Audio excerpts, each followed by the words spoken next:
Hello, and welcome to another exciting episode of Coco and Daltz. I'm not Daltz. And I'm not Coco. You don't have to say it like that every time. But I do, because the listeners expect it. They've come to expect the dulcet tones of my voice. Our single, drunken Swedish listener?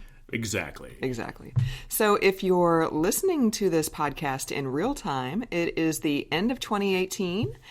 And this is our last episode, not only of the year, but of the season. But not forever. We've made it through a solid year of doing podcasts with an unexpected 4 or 5 month hiatus. Think of us as summer. Teachers. We have a teacher-like schedule. Right.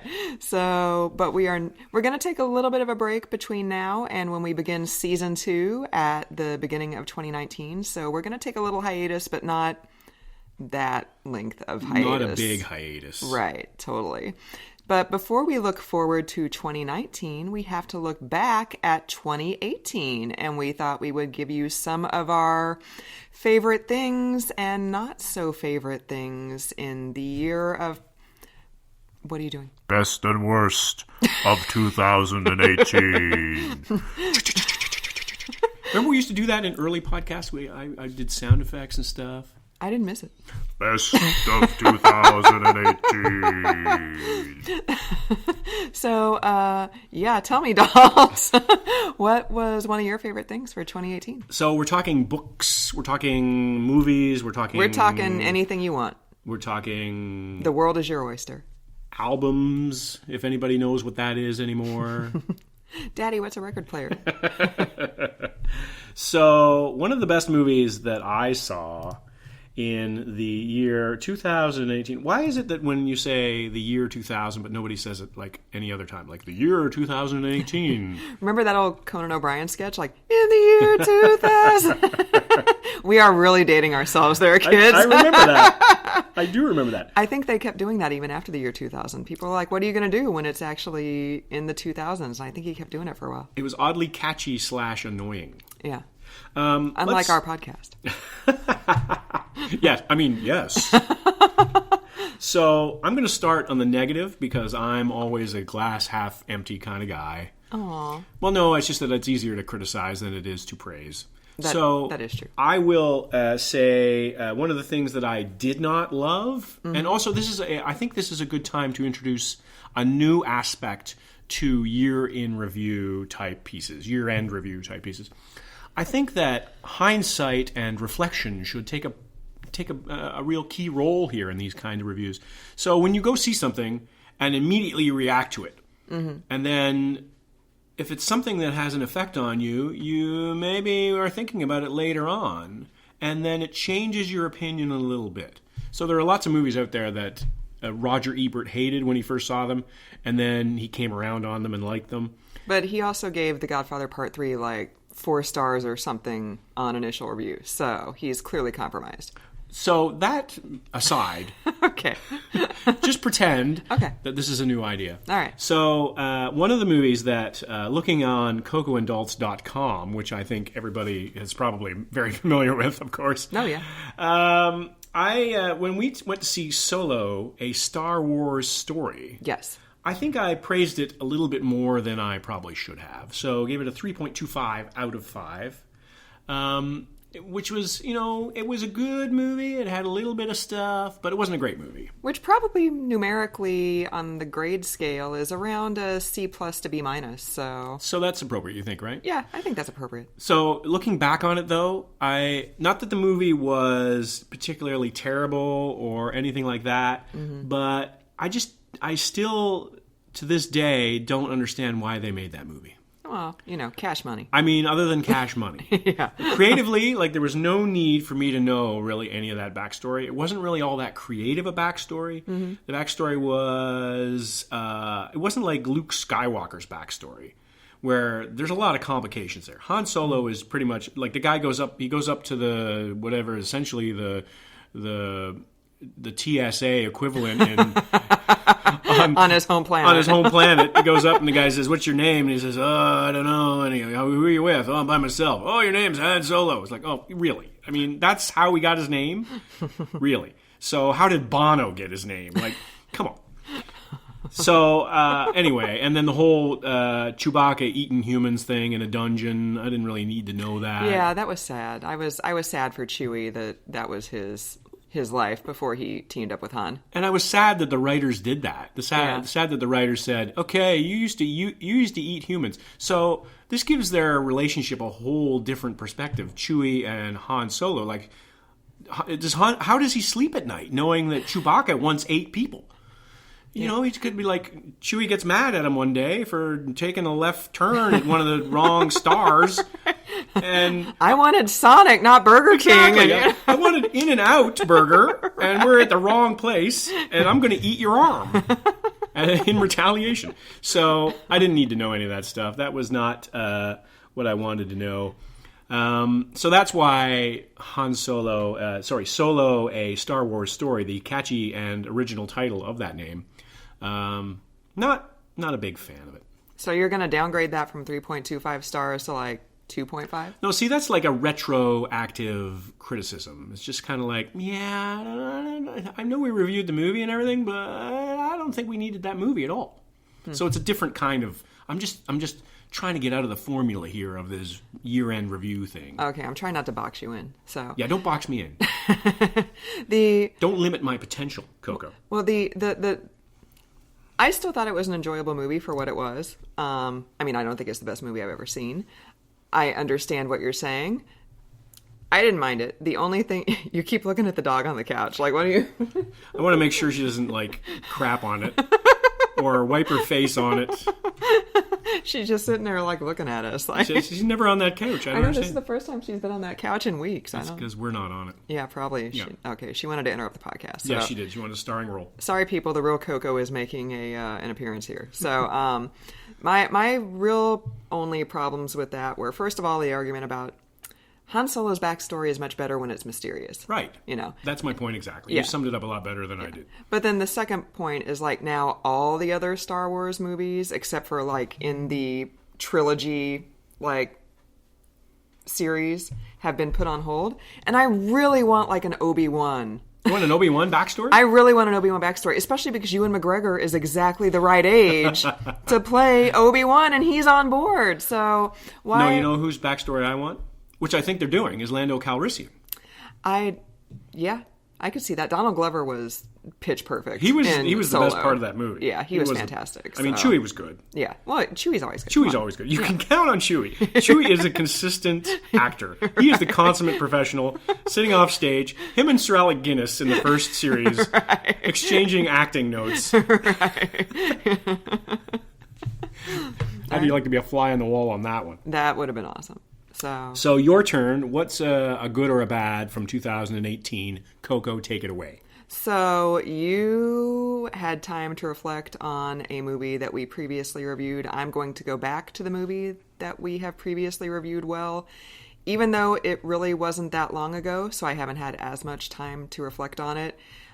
So you're just disregarding my theory entirely, my whole theme that I'm doing here? No, I'm just doing my own thing. Oh, okay. Okay. So is this going to have a letter grade instead of a number grade? Maybe. Okay. All right. You do you, I'll do me. Okay. Yeah. So we just reviewed it a few podcasts ago, and since we're recording these out of order, I don't know exactly how many podcasts ago it 97. was. Right. But I still really freaking love Widows. Oh, yeah. That was a fantastic movie. I'm basically going to repeat what I said when we did the original review, was that it was smart, it was gritty, it had multiple levels of social commentary, economic, sociological, all political, all sorts of... Like I said, it was just a very, very smart movie. The performances were fantastic across the board. Well-balanced movie. And I loved that it was fronted by 4 women, but it wasn't a movie for women, which typically when those kinds of movies get made, they tend to be accompanied by the descriptor frothy, which... Why do all movies for women have to be frothy? Frothy? I don't even know what that means. It sounds like beer to me. That's because you got to drink a lot to get through, like the Lady Ghostbusters and Ocean's 8. That's exactly what that means. So if you have not seen Widows, If it's, shame on you. Shame on you. If it's still in the theater close to you, go see it immediately. If it has left the theaters by the time you listen to this, then as soon as it comes on your streaming service of choice or to a Redbox near you, watch it. Do they still have red boxes? I think they do. I think there's one in the grocery store up by us. Is it really? I believe there might be. There's probably one in Baldwin, Missouri, too. We don't live in Baldwin, Missouri, just FYI. We used to. You used to. I was hip. I lived in city of St. Louis, so. Yeah, you did. You were hip. I was hip. I was 23 years old. And hip. Happening. So yeah, so that's, even though that was a very recent review, so I haven't had time to reflect, and maybe change my opinion. I don't think I'm going to. I think I'm still going to like that movie. I think I'm definitely going to watch it again when it comes on Amazon or Netflix. Yeah, I don't think you're changing your opinion on that one, and No. I don't think you should, because it was a good movie, and it'll stand the test of time. Will it though, or are you just saying that to make me be quiet? No, so you can start talking. I said it, but I said it in I meant it, but I said it in a funny voice that sort of made you think that I didn't mean it. But yeah, I think it will stand the test of time as a classic from 2018, and it's probably no accident, by the way, that they released it toward the end of 2018, where typically the Oscar bait movies are released. So I did share a thing on my Facebook page a week or two ago. Somebody wrote a story about give the Westie from Widows an Oscar, and I'm like, yes, that dog deserves all the Oscars. Drives two important plot points in that movie. Yes, totally. Two very key, pivotal moments, tipping points, if as it were, to Frothy the Westie. Olivia. Olivia. Yeah. So Olivia and Chewbacca and Alec Guinness. Master classes. Walk into a bar and they're talking about acting. What does it say about us that two of our three strongest performances we are now saying have come from non-humans? Yeah. Wow. So not that I'm saying anything about Viola Davis or Liam Neeson or Elizabeth Debicki, who played the tall blonde. Oh, you got her name. Yeah, right. Or Michelle Rodriguez. Like, they were all the human performances were across the board fantastic. So I know you're saying that just in case when they listen to the podcast, they don't get upset and write an angry letter. When we have Viola Davis on and we're talking to her about her canon of films, we mentioned you, girl. So exactly. Yeah. All right. So give me a disappointment for 2018. Something that crushed your creative vibe. Well, see, you're not a rainy side of the street kind of person. So I don't want to force you into this zone, Coco. No, I'm going. You know what it is. We talked about this earlier. All right. So lay it on the listeners. Yeah. Like you laid it on me. Well, now that makes me not want to say it, because now I think that I'm a Debbie Downer and that you. No, I was the one who opened up with the negative on. That's true. On the solo Star Wars story that movie written by. We don't know who. Chewbacca. I don't know where I was going with that. Yeah, I don't know either. So, Chewbacca. anyways, Chewbacca, the Dark Years. That's the other one. That's the next one they're going to do. That would be amazing. That would be like Chewbacca. I went from eting humans to being a friend of Han Solo. To being his verbal punching bag. I don't know why I was talking like Scooby-Doo there. Ruh-roh. Chewbacca as played by Scooby-Doo. I don't know. Is there like a little baby Chewie? Like, I don't know if I want to see little baby. Baby Wookiees. No, like, and that would go in the whole Ewoks direction again. And I know we've covered this, but Muppets have no place in Star Wars movies. Wasn't there way back in the very early '80s? Didn't they do like a very Wookiee Christmas or something? It was like a made-for-TV movie, and it was obviously derided, and it has never been seen again. Like, I swear I know something about that. It was the Star Wars Christmas special. There you go. Yes. All right. Yes. See? And didn't the Wookiees have a prominent role in that? Well, I didn't see it, but I've read tell of it, and I don't know. There's got to be a copy of it existing somewhere. Yeah, there's got to be. Well, I was like on the YouTube machine. It's probably on there somewhere. Yeah, I was going to say probably somebody like camcordered their big wooden box TV from the early 80s with like the Betamax that they recorded it on, but George Lucas would probably shut that down. A Betamax the size of Kentucky. Right, totally. Reference to a movie we watched earlier this same day, which we are not going to review. Which we're not going to talk about. What's your negative? Bring it on me. So my negative is Fortunately, the Me Too movement has shed light on how awful many people in power, not just men, but most of the abusers who are being... Mostly men. Yeah, mostly men. How they can be... I don't think you're going to upset them by saying mostly men. Yeah. It's still being dragged out, and it doesn't seem like there's really many career consequences for most of these people. I do believe that Amazon has kind of indefinitely shelved Woody Allen's latest movie, but otherwise... By the way, I don't know how this guy made it as far as he did. Like, he made it along much... Like, the Me Too movement could have started with him 15 years ago. Well, yeah, but it's kind of like what we talked about with if Jerry Seinfeld had dated that high school girl when he was 40 today. In today's social media age.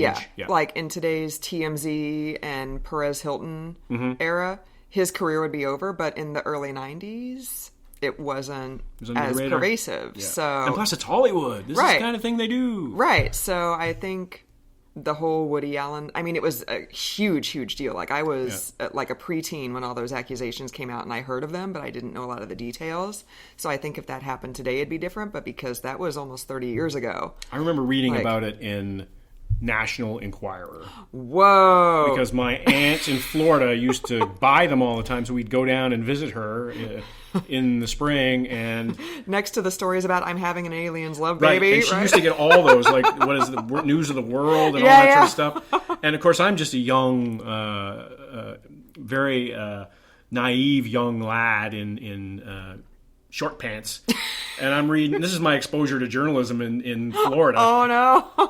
What? There's aliens? Why does nobody else know about this? Right. The obviously doctored photo of a lady with, like, E.T. in a blanket or whatever. Like, yeah. Right. Anyway, sorry. No, that's okay. Tangent City.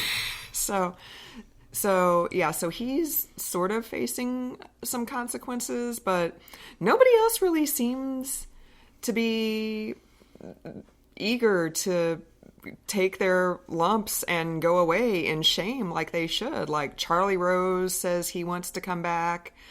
Well, Weinstein's on the outs. Yeah, Weinstein is on the outs, but Louis C.K. has done a couple stand-up sets, and that he's apparently gotten wild ovations for, which gets gross. a standing ovation when he comes on the stage. Right. Matt I was Lauer, a big Louis C.K. fan until all that happened, and then, as I'm sure a lot of guys were, because it seemed like it was kind of guy humor. But man, oh man. Yeah. How can you go back to that? How can you enjoy that again? Right. Like, Matt Lauer just got a like soft focus. Oh, he's so sad. He's got so much time on his hands now. Well, good. He should have time on his hands in prison. Yeah. And I think that's hilarious. It's like, oh, this axe murderer. He committed all these crimes, and then he went to prison, and now he's got all this time on his hands. What's he going to do? How is society ever going to treat him properly? How about a feature on his alleged victims, people? Right. How about that? And finally, there was a long read in the Times this weekend, which dates when we're taping this, if you're listening to this in real time, but whatever. And it was all about Les Moonves and the investigation by CBS into his wrongdoings, and what the outcome of that investigation is will determine whether he gets a $120 million severance package or nothing. And I'm like, why don't you give that 120 to his victims and to, like, the Time's Up organization? Like, why is this guy, and he's not going to stay away, like, even if somebody will pick him up. Right, exactly. Like, all these guys get second chances. So and they shatter people's lives. Like, women don't come back from Matt Lauer allegedly raping somebody so forcefully that she passed out. Yeah. Like, women don't come back from that. But these guys are just like, oh, I'm so I've got sad. Spare time on my I went hands. away for 6 months. It's time for me to come back. No, screw you. So Go this away. is the problem with society these days, is that there's a lack of accountability, lack of responsibility, lack of any sort of ownership for mistakes. It's like, we all make mistakes. I mean, I'm not categorizing these things as mistakes. Right. But nobody's perfect. Nobody's perfect. Right. So just own up. Like, it starts there. It starts with that kind of thing. It's like, oh, I'm sorry, I cut you off. And, you know what? You take that parking spot. Right. My fault. I'll go park over here. Rather than, break out the handguns and right. Or key somebody's car. or whatever. Right. It's like there's no responsibility is death. We're in the era of the death of accountability, which is really sad because these guys should be. We were watching one of the things we were watching earlier today that we were not going to review, but they were talking about insider traders from the 80s who got 100 years in prison and stuff like this, like these outrageous amounts of time. And then they were out in 2 years tops. And they were out in 2 years, so there's accountability there is out the window. But the fact that they got all this huge sentence, but then the rapists and people that have ruined lives in a different way, and I'm not saying taking people's money is not bad, but you know where I'm going with this. Right. And I can't understand how these guys can just skate. Right. And why could it possibly, in a rational country, in a rational society, be even a question that this guy should get 120 million Moonves for, as a severance package? It's like, well, let's debate it and let's get the lawyers together. It's like, no, the guy did nasty stuff. Right. You don't get your 120 million. Right, totally. The Times thing said that he had a clause in his contract that all this is going to hinge on. It was something like, did he act contrary to company values or something like that? And, a loophole. Right, and that's what they could use to not give him the 120. So, hey, CBS, I hope you do the right thing. Jeez. Right, so that's...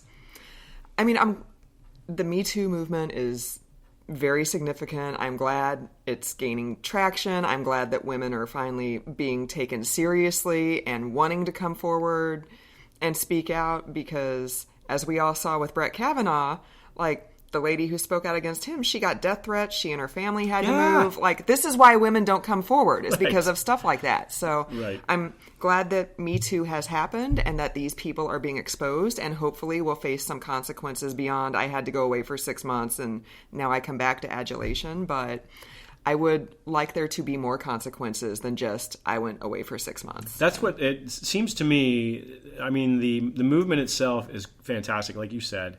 It's terrible that it has to happen, but the fact that people are standing up for themselves and starting to speak out, that's tremendous. Mm-hmm. But it seems to me that the guys are doing this, it's just kind of they're in a wait-and-see attitude. They're kind of just laying low for a while to see what the groundswell is. And we're in a bit of a political climate right now that is tolerating this kind of stuff. Yeah, definitely. So, or at least in some ways endorsing it and that kind of thing. And so there's a lot of things at play here. But all these guys who are doing these things, I think that they're kind of like, well, wait a minute, we're not as bad as we thought we might be. Except for guys like Weinstein and maybe some of the others, like Moonves, if he doesn't get his 120 million, he's still going to be...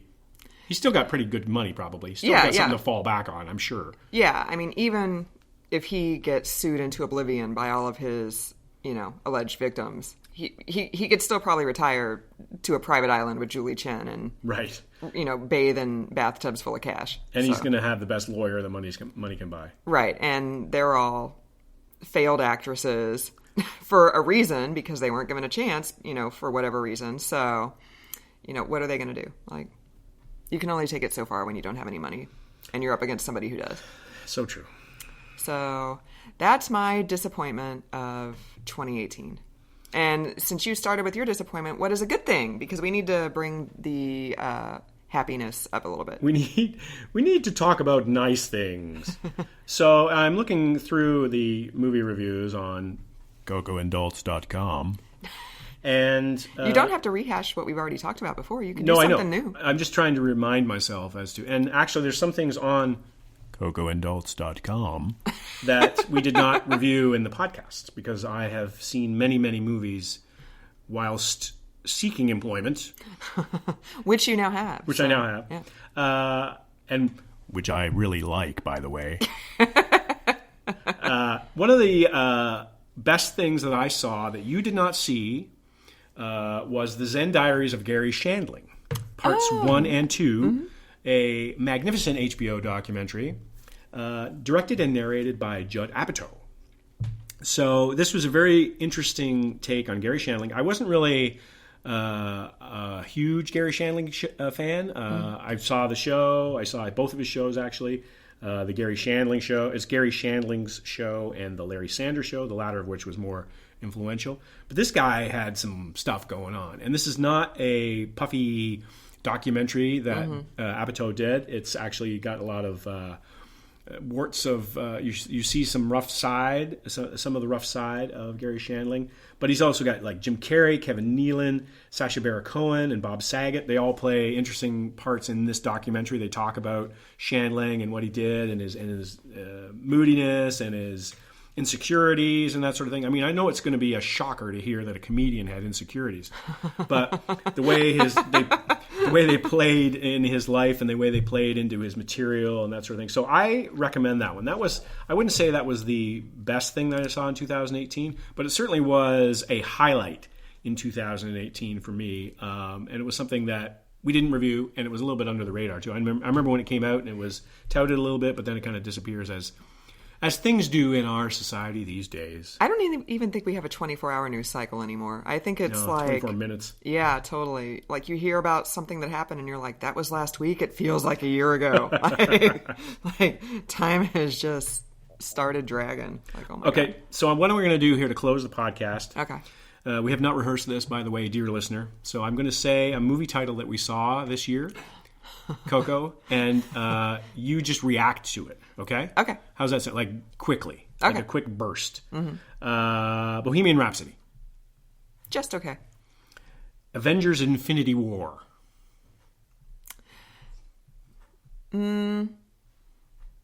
That could be your reaction. Okay. So far, 0 for 2. The Incredibles 2. No, you didn't see that. Yeah, I didn't see that one. Solo, a Star Wars story. Just okay. Crocodile Dundee. Which we saw. Did you actually review that for the website? I did review that. OMG, I need to You look at the website. should go to the website. What do you mean you don't know what's on the website? Half of your name is in the website URL. I have like 4 jobs. Yes, very true. Very true. Crocodile Dundee. I'm not letting you go on this one. Very of the 80s. Very of the 80s. Let's see. Goliath Season 1. Good. Goliath Season 2. Ooh. 3 Billboards Outside Ebbing, Missouri. Black Panther. Yeah. This is not giving you what you thought I was going to give you. I don't know if this is really doing it for me. So I'm trying to find another movie that we saw together. Did we see The Doors together? No, I need to see that again. I haven't seen that, I think, since it came out, when I was probably inappropriately young to watch that. Okay. So then while you're looking, I'm going to do 2 quick hits right here. All the other ones I watched by myself. Oh, Stranger Things, but that was old. Yeah. Okay, first quick hit. Yep. Lord Huron released their 3rd album. We saw them in St. Louis in September when they went on tour. It was a really good show. Obviously, it was not a pop spectacle because they are not that kind of band, but the main guy, whose name escapes me at the moment, he's a very good frontman. He was an outstanding frontman. Yeah, that was a great... Nothing really beats like 4 or 5 guys with guitars just jamming. Oh, just putting it out there. Yeah, exactly. Yeah, and it was a great show. You know the thing that I learned from that concert? What's that? Is how friggin' tall Ben Schneider is, who is the lead singer. There you go. All right, Lord Huron. Yeah, he's the crack staff who happens to be off from vacation before they go on another vacation at the end of the week. We've got the Times Square scroll around the studio. Everything's fired up today. I'm really impressed with what the crew has done today. He's like 6'8" or something, right? He's a giant. Okay, so I don't know how tall he is, but let me see. But I was really impressed with his presence on stage. Yeah. And not just because he's a tall guy. What else? Quick hit. And my other quick hit is Dolph is clearly the sexiest man alive. Wait a minute. But people finally got it right and put the number 2 sexiest man alive, Idris Elba, on their Sexiest Man Alive cover issue this year. So did we talk about this, but is he the next Bond? He says that he doesn't want it, and there is... I mean, Daniel Craig's got 1 movie left in him, and then the new guy gets to he's take got one over. more Bond? Yeah, and Ingrid Elbow, as you call him, will be like pushing 50, if not 50, by the time they get around to going into production. 50's a good age. Yeah, so there's thought that he might be a bit long in the tooth, but I'm down. So who's the Bond if it's not Ingus Elbow?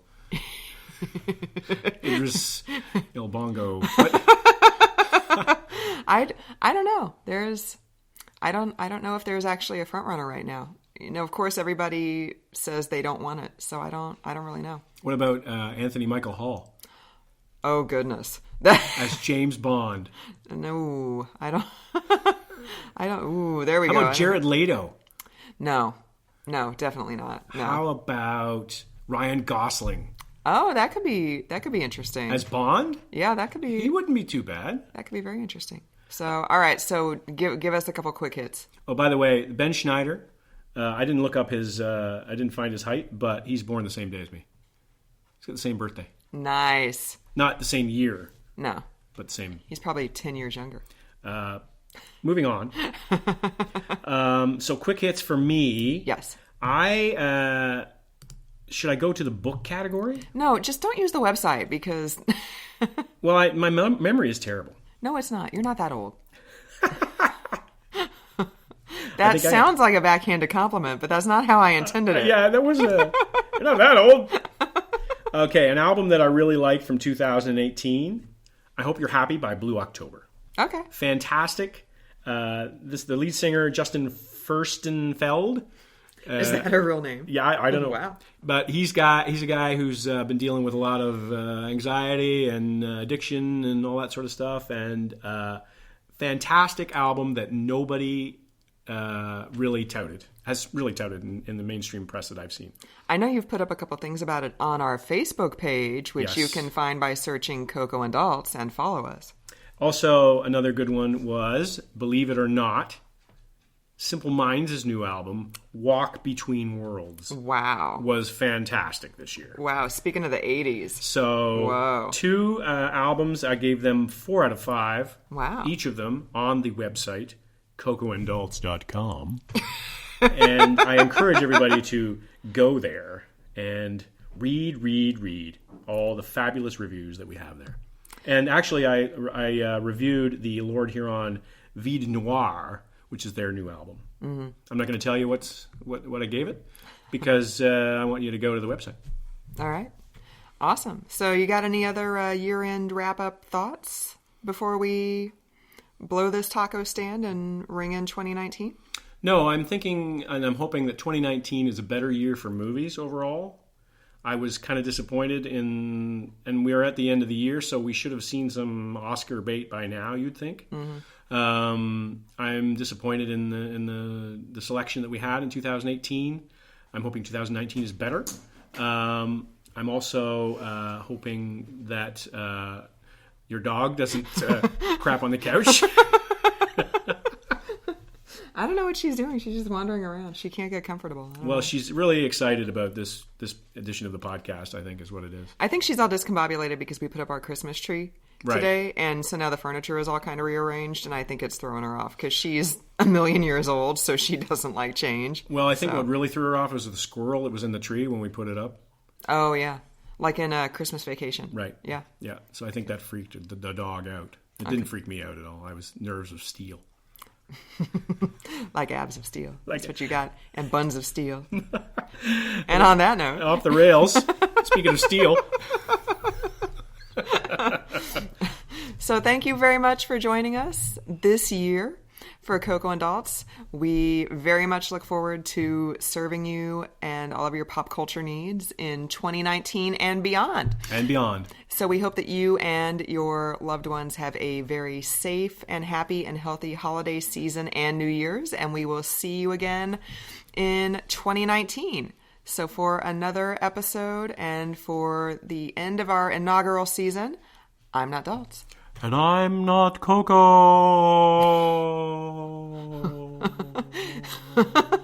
You don't have to do that.